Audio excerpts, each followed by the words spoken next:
지난 2년간 창세기 행진은 설교자인 저에게는 참 은혜의 시간이었습니다. 창세기 강해를 통해서 창조의 비밀과 위대한 족장들의 이야기를 배웠습니다. 기억으로 총 61번 61주간이죠. 설교했던 것 같은데요. 듣는 분들은 어떤지 모르지만 저는 매번 가슴을 설레며 기다림의 시간이었다라고 생각이 됩니다. 오늘 구약의 첫 번째 책인 그 창세기를 이제 마지막 장을 설교하면 다 마치게 되는데, 원래 책거리 하잖아요. 그래서 오늘 가래떡을 했습니다. 그래서 또 맛있게 드시고 지난 61주간의 우리가 창세기 행진을 한번 기억하는 시간이 되시길 바랍니다. 이제 본문으로 돌아가서요. 야곱이 죽음으로 위대한 그 족장 시대가 끝납니다. 이제 본격적인 애굽의 시대가 이제 시작되는 상황이 됩니다.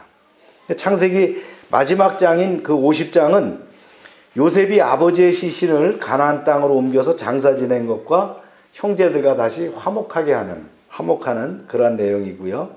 요셉도 이제 자기가 죽으면 시체를 애굽에다가 매장하지 말고 미이라로 만들어 놨다가 이제 애굽을 떠날 때 메고 가라고 유언을 하는 그런 내용이 50장의 내용입니다. 이제 야곱의 죽음을 보겠어요. 시작. 그가 그들에게 명하여 이르되 내가 내 조상에게로 돌아가리니 나를 햇사람 에브론의 밭에 있는 밭굴에 우리 선조와 함께 장사하라. 야곱이 아들에게 명하기를 마치고 그 발을 침상에 모으고 숨을 거두니 그의 백성에게로 돌아갔더라. 야곱은 할아버지 아브라함이 사라를 위해서 샀고 아브라함 자신이 묻힌 막벨라 굴에다가 자기를 묻어달라고 유언을 남깁니다. 아마 야곱은 자신이 살고 있는 애굽에 묻힌다면 왕의 피라미드와 같은 그런 거대한 그 무덤을 만들어서 묻힐 수도 있었을 텐데, 굳이 어떻게 합니까? 할아버지와 할머니가 묻히고 아버지와 어머니가 묻힌 그 초라한 가나안 동굴에 묻히길 원했어요. 그 이유가 뭘까요? 하나님께서는 아브라함에게 위대한 약속을 주셨죠. 야곱은 자기 자신이나 자기 후손이 바로 이 위대한 약속을 상속받는 자가 되기를 원했어요. 그 위대한 약속이 뭡니까? 아브라함에게 주셨던 약속이 복의 근원이 되며 가나안 땅을 영원한 기업으로 차지하게 될 것이다 라는 그런 말이었습니다. 이제 창세기 49장 31절에 야곱이 이제 해상에 나옵니다. 한번 읽어볼까요? 시작. 아브라함과 그의 아내 사라가 거기 장사되었고 이삭과 그의 아내 리브가도 거기 장사되었으며 나도 레아를 그곳에 장사하였노라. 아브라함과 이삭과 야곱은 이미 이 세상에서 믿음으로 살았고 하나님의 많은 축복을 받았습니다. 그럼에도 불구하고 야곱은 자기 세대에 하나님의 축복이 다 왔다고 생각하지 않았다는 거예요. 야곱은 오히려 앞으로 이스라엘 백성들에게 더 위대한 하나님의 축복과 부흥이 있을 것이다 이렇게 생각했다는 거예요. 그것은 자기들이 살면서 체험했던 것과 비교되지 않을 만큼 엄청난 축복이라는 것을 알았다는 겁니다. 그러기 위해서 이스라엘 백성에게 필요한 것은 아무리 애굽 생활이 풍족한 생활이라고 할지라도 이제 하나님의 약속을 잊지 않고 붙들겠다, 그 약속대로 살아가겠다라는 것이 바로 야곱의 생각이었다라는 거예요. 실제로 모세 때에 이스라엘 백성들은 아브라함이나 이삭이나 야곱이 누렸던 그런 축복, 그 이상의 것을 누리게 됩니다. 그죠? 놀라운 기적과 표적을 보잖아요. 어떻게 됐어요? 그 홍해가 갈라지는, 그죠? 그 다음에 요단강이 마르는, 광야에 40년 동안에 뭐가 내려요? 만나가 내리는 그런 체험을 하게 됐잖아요. 그래서 여기서 야곱의 죽음은 단순하게 한 그 족장의 죽음이 아니라 이제 아브라함으로부터 시작됐던 족장의 시대가 막을 내리고 새로운 시대가 시작된다라는 겁니다. 그러니까 아브라함으로부터 시작됐던 족장의 시대 특징은 뭐냐면요, 아무것도 보장되지 않은 이방 땅에서 어떻게 합니까? 하나님의 말씀만 붙들고 사는 그 위대한 믿음의 삶이 이 족장시대의 삶이었어요. 이제 이런 믿음의 삶을 통과해서 어떻게 합니까? 하나님이 예비하신 어디까지 왔어요? 고센 땅, 애굽의 땅까지 왔어요. 하나님의 계획이 있습니다. 야곱의 가족을 통해서 어떻게 한다고요? 그들의 12가족 형제를 통해서 뭘 만들어요? 한 나라를 만들겠다라는 생각을 가졌다는 거예요. 마치 엄마가 아기를 말이죠, 자궁에서 10달 키우는 것처럼 400년 동안 애굽에 살면서 어떻게 합니까? 한 나라가 만들어지는 70여 명의 가족이 약 200만 명으로 늘어나는 그런 역사를 만들고자 했다는 거예요. 이게 바로 이제 하나님께서 족장 시대를 끝나면서 애굽 시대를 여는 그런 과정의 포인트입니다. 야곱의 가장 큰 공은 뭐냐면요, 12아들을 잘 키웠다는 거예요. 여러분, 자녀를 잘 키우는 것도 큰 복인 줄로 믿습니다. 네. 아브라함은 아들 중에서 어떻게 했어요? 이삭만 얻었어요. 이스마엘은 어떻게 합니까? 이스마엘도 아브라함이 사랑하는 아들이지만 그는 하나님 곁을 떠나갔단 말이죠. 그 다음에 이삭은 어떻게 해요? 쌍둥이 아들 중에서 누구만 얻었어요? 야곱만 얻었어요. 누가 떠났어요? 에서는 세상으로 갔단 말이에요. 그러나 야곱은 어쨌든 간에 12명의 아들 중에서 살인도 하고 간음함도 하고 인신매매도 있었지만 그럼에도 불구하고 하나님의 은혜가 너무나 강했기 때문에 어떻게 해요? 12아들 모두를 하나님께로 돌아오게 하고요, 구약의 12지파로 성장하게 했다라는 거예요. 할렐루야. 여러분들의 자녀를 믿음으로 잘 키워서 하나님의 자녀가 되는 축복이 있기를 축원합니다. 네. 야곱의 장례식을 이제 치르는데요, 3가지 방식으로 치러요. 첫 번째는 애굽의 방식입니다. 시작. 요셉이 그의 아버지 얼굴에 굽으려 울며 입 맞추고 그 수종도는 의원에게 명하여 아버지의 몸을 향으로 처리하게 하매 의원이 이스라엘에게 그대로 하되 40일 걸렸으니 향으로 처리한 데는 그 날수가 걸림이며 애굽 사람들은 70일 동안 그를 위하여 곡하였더라. 여기서 몸에 향을 넣었다라는 건 뭐예요? 시체가 썩지 않도록 뭘 만드는 거예요? 미이라를 만드는 작업이다라는 거예요. 요셉은 아버지 야곱이 운명하자 자기 전속 주치의들에게 명해서 아버지 몸에 향료를 넣어서 장례를 했는데 무려 며칠 걸렸다? 40일간이 걸렸다는 거예요. 이거 아직도 이런 일 하고 있는 데 있어요. 북한에 가면 아직도 그런 일 하고 있잖아요. 그죠? 예. 또 요셉은 70일을 따로 애국하는 기간을 정했는데 온 애굽 사람들이 이방인 야곱의 죽음을 애도했다는 거예요. 예. 야곱의 장례식은 거의 애굽의 국부의 장례식에 가까운, 바로의 장례식에 가까운 수준으로 했다, 그런 걸 우리가 볼 수가 있어요. 왜 그랬어요? 요셉이 누굽니까? 예. 애굽을 그 흉년으로부터 구했던 그 국가적인 은인 아닙니까? 그죠? 예. 그랬더니 이 요셉의 아버지가 죽자 그런 성대한 그 장례식을 치렀다라는 거예요. 또 이제 장례 일행은 가나안 땅으로 갑니다. 두 번째 가나안 방식으로 장례를 치릅니다. 읽어봅니다. 시작. 그들이 요단강 건너편 아닷 타작 마당에 이르러 거기서 크게 울고 애통하며 요셉이 아버지를 위하여 7일 동안 애곡하였더니 그 땅 거민 가나안 백성들이 아닷 마당에 애통을 보고 이르되 이는 애굽 사람의 큰 애통이라 하였으므로 그 땅 이름을 아벨 미스라임이라 하였으니 곧 요단강 건너편이었더라. 가나안 그 풍습은 또 다릅니다. 어디서 해요? 타작마당에서 했다는 거예요. 타작마당에서 얼마 동안 곡을 했다고요? 일주일 동안 곡을 했다는 거예요. 우리는 통상 그 장례식을 며칠 합니까? 3일 하죠. 3일장, 5일장 이렇게 합니다. 그런데 이 사람들은 곡하는 것만 며칠? 7일. 애굽은 대단하잖아요. 며칠? 70일 이렇게 곡을 했다는 거예요. 타작마당에서 곡을 하는데 지금도 시리아에 가면은 이런 풍습이, 가나안 풍습이 있어서 타작마당에서 곡을 하는 그런 풍속이 있다는 거예요. 이거 마치 우리가 국제 결혼하는 것과 마찬가지잖아요. 우리나라에서 결혼식을 올린 후 어떻게 합니까? 자기 나라에 가서 한 번 더 하는 식으로 이렇게 했다, 그런 얘기입니다. 요셉은 그 야곱의 장례식을 모든 나라에 평화를 주기를 원했던 것 같아요.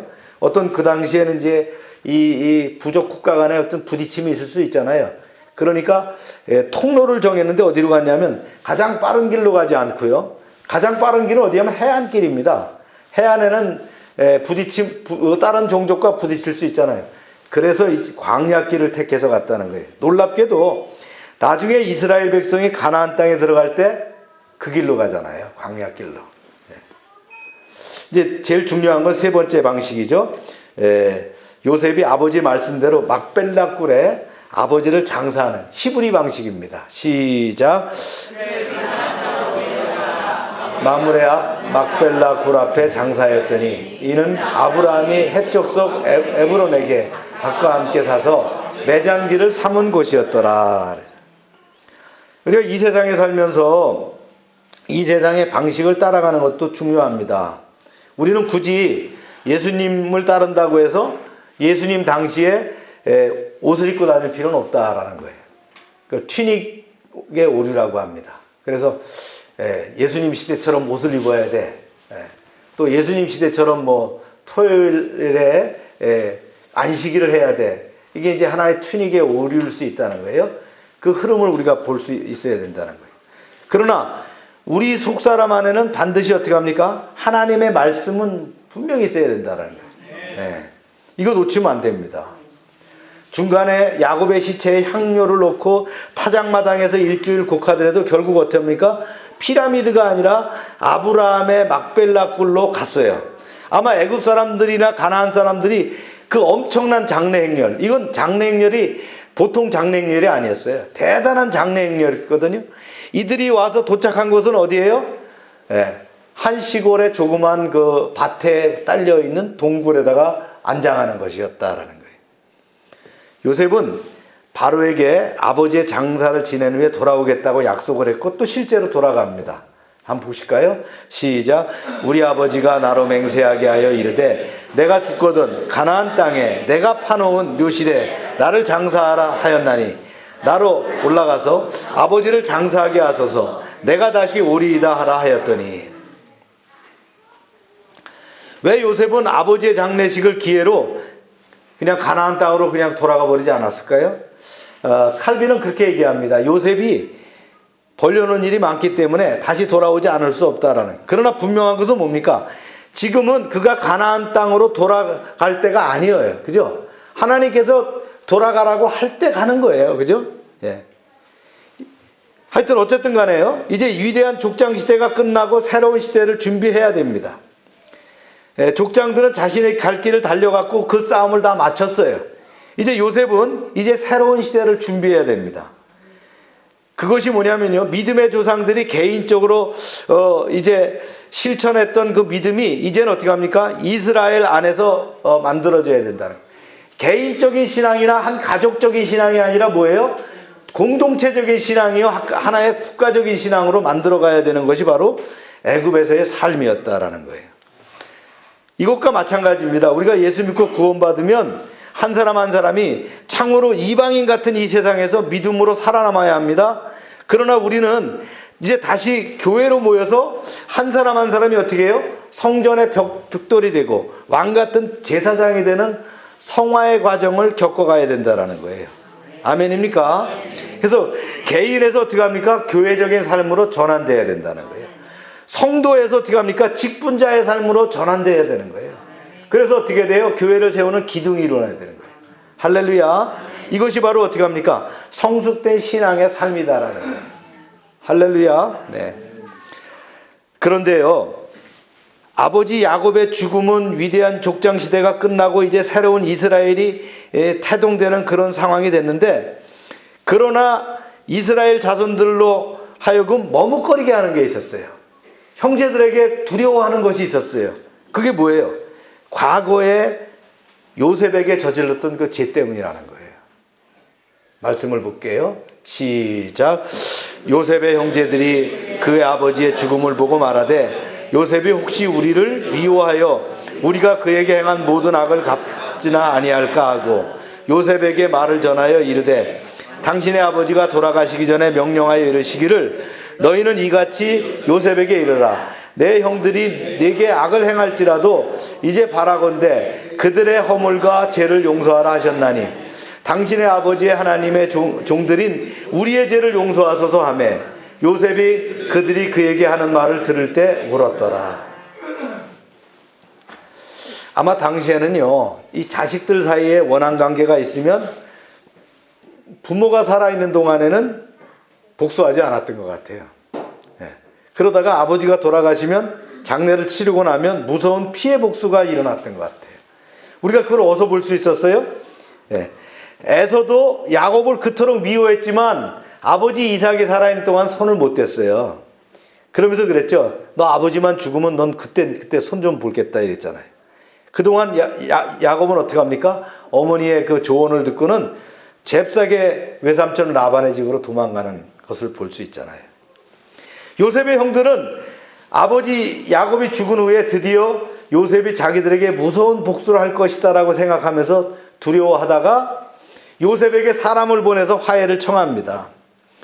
요셉의 형들은 지난 30년 동안 전혀 한 발자국도 앞으로 나가지 못했다는 거예요. 그 이유는 무엇입니까? 그들은 과거에 지은 죄가 용서되었다는 것을 믿지 못했다는 거예요. 요셉은 이미 과거를 다 용서했어요. 모든 원한을 하나님 앞에서 해결했지만 형들은 아직 청산되지 않았다는 거예요. 우리 삶 가운데 이런 게 있을 수 있다는 거예요. 그죠? 우리가 죄 가운데, 죄성 가운데 아직도 있는데 그 해결하고도 이것을 털어버리지 못하는 죄가 있다면 하나님은 어떻게 하신다 그랬어요? 기억하지도 않으신다 그랬어요. 도말해 버리시겠다 그랬어요. 할렐루야. 네. 결국 요셉의 형들은 요셉에게 그 진심을 다시 한번 물어보는 거예요. 예. 그래서 요셉의 형들은 자기끼리만 불안해할 것이 아니라 자신들의 두려움을 요셉에게 알리고 용서를 빌기로 했어요. 만일 형들이 그렇지 않았더라면 어떻게 했어요? 계속 불안한 상태로 살아야 되겠죠. 이게 18절에 나오는 말씀이에요. 시작. 그의 형들이 또 친히 와서 요셉 앞에 엎드려 이르되 우리는 당신의 종들이니이다. 요셉에게 이야기를 하러 간 자가 요셉이 아무 말도 안 하고 그 말을 했더니 어떻게 했다고요? 울었다고 하니까 형들은 마음엔 야 이게 더 마음이 불안한 거예요. 야 이게 원한이 사무쳐 갖고 온 거 아니야? 이렇게 된 거라는 거예요. 야. 공연히 그 상처를 건드려 가지고는 옛날 생각을 하고 큰일 났다. 그래서는 다 달려가 갖고는 요셉 앞에 다시 엎드렸다 그러는 거예요. 그러나 이것은 아주 잘한 일입니다. 왜냐하면 그들이 이렇게 해서 요셉의 본심을 직접 들을 수가 있었기 때문이죠. 우리는 속으로 불안한 것이 있다면 몇 번이라도 하나님 앞에 확인을 받아야 될 필요성이 있습니다. 예. 우리는 성령의 사람이기 때문에요. 성령을 소유하게 되면 어떻게 합니까? 내게 불안한 것이 있다 그러면 벌써 성령께서 나에게 주는 사인입니다. 어떻게 해야 돼요? 빨리 기도해야 됩니다. 그 원인이 무엇인가? 그죠? 하나님께 아뢰고 어떻게 합니까? 그에 대한 용서를 빌어야 될 건 용서를 빌어야 되고 해결할 일들은 해결해야 됩니다. 그게 늘 불안함 속에 있다? 이것이 뭐가 돼요? 아직 내가 해결되지 않았다. 성령이 있게 되면 인계철선처럼 우리를 알게 하시는 거예요. 할렐루야. 그래서 하나님의 사람은 어떻게 해요? 남을 그 미워하는 마음을 못 가져요. 거짓말하고 못 있어요. 회개하지 않을 수 없는 거예요. 내 안에 말이죠. 성령께서 계속 나를 어떻게 합니까? 달궈주시는 거예요. 그래서 어쩔 수 없이 어떻게 합니까? 결국은 해결하지 못하면 안 된다는 거예요. 아멘입니까? 그래서 하나님의 사람은 어떻게 해요? 죄가 없이 깨끗한 거예요. 늘 그런 것들로 인해서 내 안에 계신 성령이 나를 역사하셔서 말이죠. 그런 것들을 토설하게 하고 회개하게 하고 그죠? 깨끗함을 입게 하는 거예요. 감사하죠. 세상 사람들은 어떻게 해요? 그걸 자기가 무마하는 거예요. 그죠? 자기 속으로 합리화시켜버리고요. 그럴 것이다라고 하는 거예요. 너무나 감사해요. 우리가 성령과 함께 동행한다는 것이 참 너무나 감사하죠. 이제 요셉이 얘기를 합니다. 형들에게 시작. 요셉이 그들에게 이르되 두려워하지 마소서. 내가 하나님을 대신하리이까. 당신들은 나를 해하려 하였으나 하나님은 그것을 선으로 바꾸사 오늘과 같이 많은 백성을 생명을 구원하게 하시려 하셨나니. 요셉은 형들의 말을 듣고 모든 것이 누가 하셨다고요? 하나님이 하셨다 그러는 거예요. 요셉이 신앙이 바로 이런 거예요. 요셉이 가지고 있는 신앙은 세상에서 자기에게 닥치는 모든 좋은 것이든 나쁜 것이든 하나님으로부터 온다라고 생각했다는 거예요. 그래서 물론 형들은 요셉을 해치려고 했습니다. 형들이 한 악한 짓 때문에 요셉은 젊은 시절에 엄청나게 고통스럽고 불행했어요. 그러나 요셉은 그것 때문에 뭐가 됐어요? 총리 대신이 됐잖아요. 만약에 형들이 요셉을 팔지 않았다면 어떻게 했어요? 물론 가나안에서 부자가 될 수 있었지만 총리 대신은 될 수가 없잖아요. 그래서 요셉은 형들의 악행을 통해서 하나님께서 많은 사람을 구원하게 하셨다는 것을 믿었고, 그렇게 깨달았다는 거예요. 그래서 하나님이 하신 일에 대해서 우리는 우리 인간들은 말이죠, 왈가왈부할 필요 없어요. 다 하나님의 뜻대로 하시는 거예요. 아멘입니까? 그래서 하나님의 능력은 바로 여기서 나오는 거예요. 인간이 가장 악한 것을 하나님은 어떻게 합니까? 큰 구원으로 나타내시는 거예요. 이것이 하나님의 능력이며 하나님의 사랑입니다. 이 세상에서 어느 누구도 악을 바꿔서 선으로 이룰 사람은 없어요. 이것은 모두 하나님이 하시는 일이라는 거예요. 하나님을 모르는 사람은 뭐라고 해요? 야, 전화위복이다. 참 재수가 좋았어. 운이 좋아. 그러지만 이게 아니라는 거예요. 하나님이 하시는 거라는 거예요. 우리가 하나님의 사람으로 하나님의 믿음 안에서 보면 모든 것들이 하나님께서 하시는 것이다. 요셉은 처음부터 미래 비전을 가졌던 사람이에요. 요셉이 애굽의 노예 생활을 견딜 수 있었던 것은 뭐예요? 하나님의 말씀인 비전이 있었기 때문이에요. 안 그랬으면 정신병자 되지 않겠어요? 그죠? 형들이 자기를 팔아먹고 말이죠. 애매하게 말이죠. 감옥에 가야 되고. 나는 왜 이렇게 안 풀려? 나는 되는 게 왜 없어? 술 마시고 말이죠. 마약하고 이렇게 되지 않겠어요? 그런데 요셉은 알았다는 거야. 아, 하나님께서 나에게 이렇게 고통과 연단을 주시는 것은 분명히 뭐가 있을 거야. 그죠? 우리 아버지 야곱, 우리 할아버지 이삭, 그 후에 증조 할아버지 아브라함부터 쭉 들어온 얘기가 있잖아요.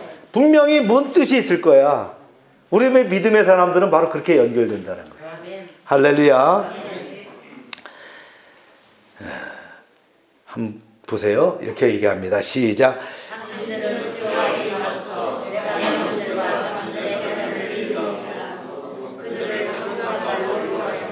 네, 두려워하지 마세요. 내가 당신과 당신들의 자녀를 기르리이다 하고 그들의 간곡한 말로 그들을 위로했다는 거예요.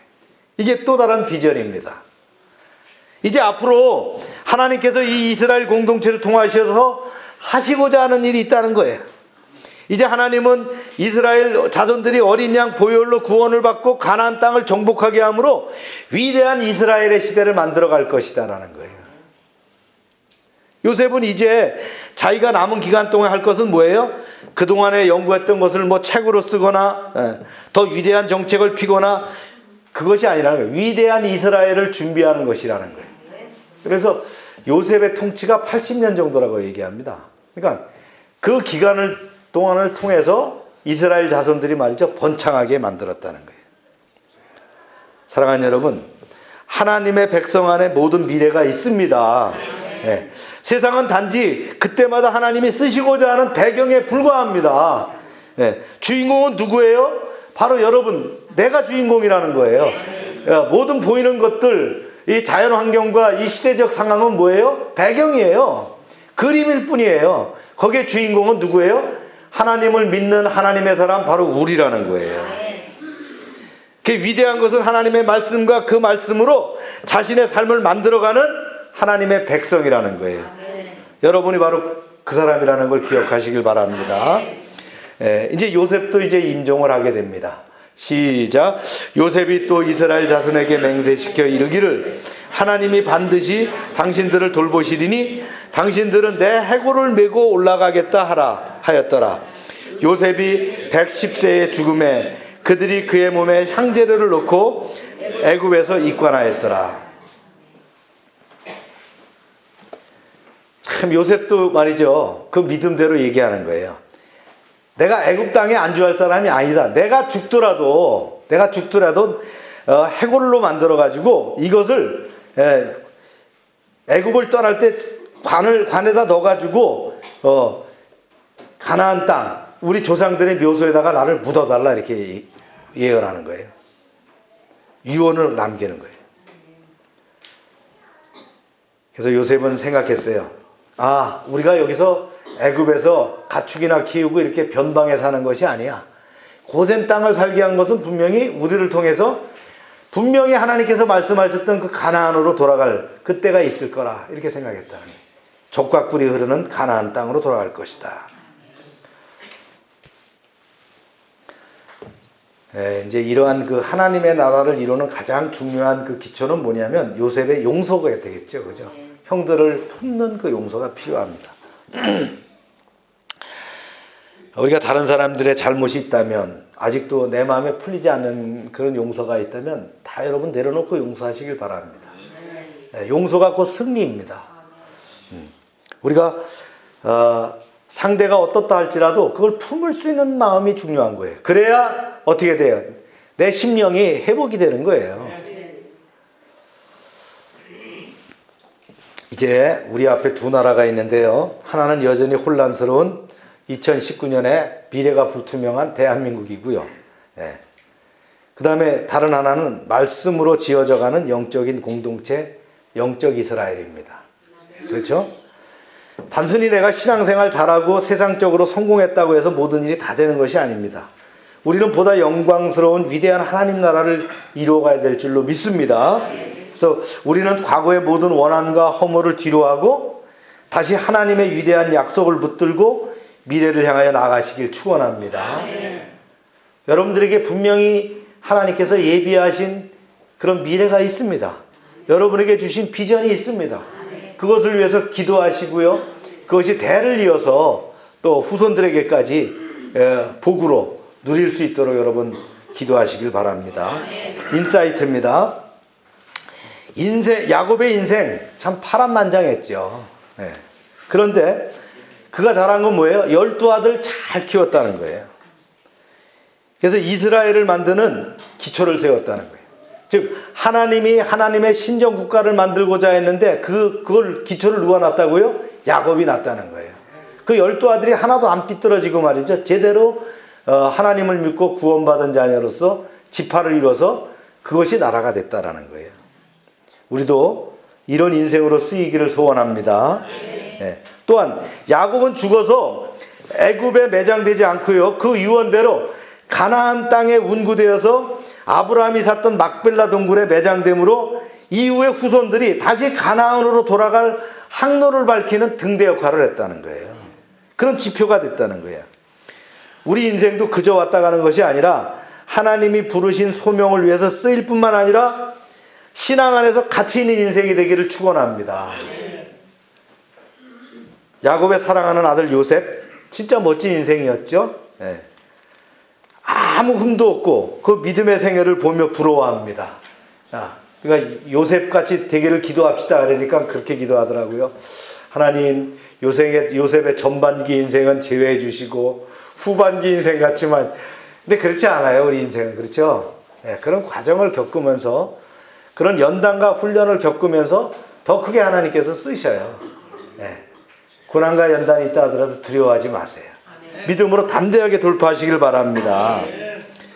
요셉을 보면 형들은 요셉을 해치려 했지만 뭐라고 얘기했어요? 하나님은 그것을 선으로 바꾸셔서 많은 사람을 살리게 하셨다. 요셉은 이렇게 받아들였어요. 그는 훗날 출애굽할 때 어떻게 합니까? 자기 유골까지 가나안 땅으로 들어가게 했죠. 그래서 요셉은 그 인생의 초반에는 참 고통과 연단의 시간이 있었지만 결국은 어떻게 합니까? 아름다운 인생이 됐다라는 거예요. 우리가 꿈꾸고 소망해야 될 인생이었다라고 생각합니다. 사랑하는 여러분, 요셉과 같은 그런 축복이 임하기를 축원합니다. 기도합시다. 하나님 아버지, 지난 2년여 창세기를 통해서 은혜를 받게 하심을 감사합니다.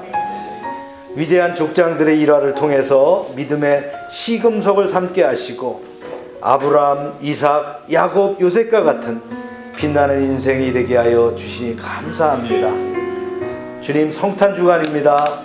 성육신 하셔서 우리를 구원하신 예수님의 탄생을 기억하는 한 주가 되게 하여 주시옵소서. 구원받은 자로서 감사와 기쁨을 새기는 절기가 되게 하여 주시옵소서. 가족과 함께 성탄의 기쁨을 나누며 속한 공동체를 돌보며 어려운 이웃을 섬기는 연말이 되게 하여 주시옵소서. 대한민국의 혼란스러운 정치권에도 얼어붙은 경제에도 북한 문제에도 성탄의 축복이 임하게 하여 주시옵소서. 예수님의 이름으로 기도합니다. 아멘.